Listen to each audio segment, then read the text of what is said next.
You've ever scanned the globe on flight tracking app Flightradar 24, you've probably noticed a few things: airplane, highways across the Atlantic, high-altitude balloons from Project Loon, and a big gap in air traffic over Tibet. Well, maybe not that last one. But if you pan over to Tibet, you'll see that the gap is there, and there's a perfectly logical reason why.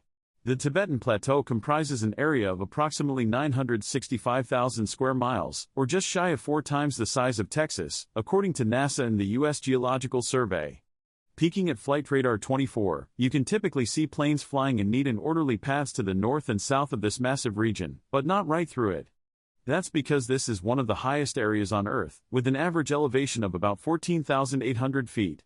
In fact, it includes numerous major mountain ranges, including the Himalayas, home to the world's tallest mountain, Mount Everest. This exceptionally tall section of Earth has certainly earned its nickname of the roof of the world.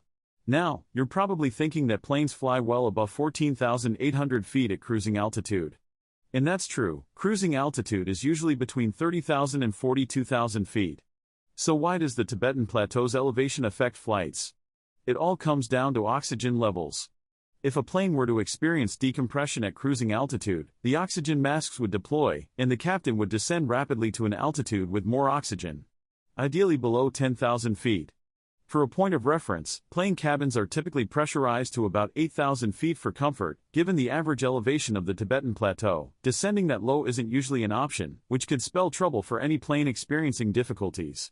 So for safety reasons, many airlines choose to avoid flying in this region. A secondary reason is that mountains create turbulence.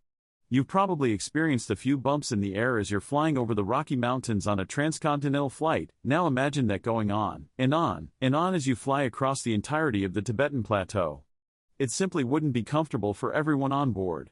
Now, there are 5 major airports in Tibet, so not all airlines avoid the region entirely. But unless Tibet is your final destination, your flight is most likely going to skirt around the Tibetan Plateau. But hey, that means you'll get great mountain views as you fly by.